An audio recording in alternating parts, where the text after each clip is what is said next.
अभिमन्यु चक्रव्यूह में अकेले कैसे फंस जाते हैं और उनको किसने मारा। हम यहाँ पंडित सातौलेकर जी द्वारा अनुवादित भांडारकर ओरिएंटल रिसर्च इंस्टीट्यूट की क्रिटिकल एडिशन को प्रमाण मानकर चलते हैं। इस आवृत्ति के अनुसार द्रोण पर्व के अभिमन्यु उप पर्व में द्रोणाचार्य दुर्योधन के आग्रह पर युधिष्ठिर को पकड़ने के लिए युद्ध के 13वें दिन चक्रव्यूह की रचना करते हैं। पूर्व आयोजन अनुसार सुशर्मा और त्रिगर्त योद्धा अर्जुन को लड़ते हुए वहां से दूर ले जाते हैं। उसके बाद चक्रव्यूह की रचना होती है। अब चक्रव्यूह तोड़ने की विद्या संपूर्णतः सिर्फ 3 लोग जानते थे, गुरु द्रोण, श्री कृष्ण और अर्जुन। अगर पांडव उस दिन युद्ध करने नहीं जाते तो उसे पांडवों की हार स्वीकार माना जाता। इसलिए युधिष्ठिर तय करते हैं कि अभिमन्यु चक्रव्यूह तोड़ेंगे और बाकी पांडव उनके पीछे चक्रव्यूह में घुस जाएंगे। परंतु यहाँ जयद्रथ अपनी सेना के साथ पांडवों को रोक लेता है। अब प्रश्न यह होता है कि क्या जयद्रथ चारों पांडवों को अकेले रोक लेता है? इतना बड़ा युद्ध था। इसका जवाब वन पर्व के जयद्रथ विमोक्षण उप पर्व में है।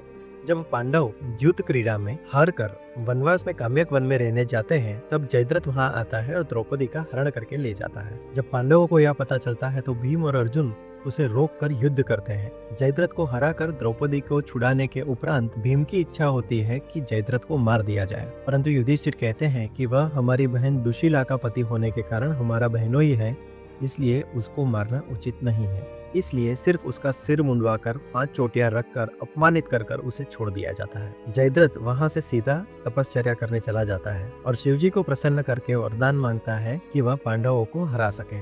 परंतु शिवजी उसे कहते हैं कि पांडव धर्मात्मा है और श्री कृष्ण के संरक्षण में है, इसलिए तुम्हारा उनको हराना असंभव है, विशेषतः अर्जुन को। परंतु अर्जुन को छोड़कर बाकी पांडवों को तुम रोक लोगे, इतना वरदान मैं तुम्हें देता हूँ। शिवजी के इस वरदान की वजह से जयद्रथ पांडवों को अभिमन्यु के पीछे जाने से रोक लेता है।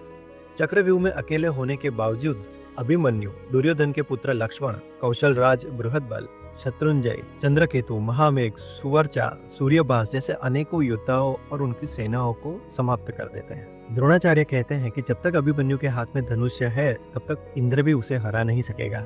इसलिए द्रोणाचार्य, कर्ण, अश्वत्थामा, कृपाचार्य, कृतवर्मा, शल्य और दुर्योधन एक साथ अभिमन्यु पर हमला कर उसका धनुष्य और रथ तोड़ देते हैं, उसके घोड़ों को और सारथी को भी मार देते हैं और उसे इतना घायल कर देते हैं कि जैसे वो रक्त में नहाया हो।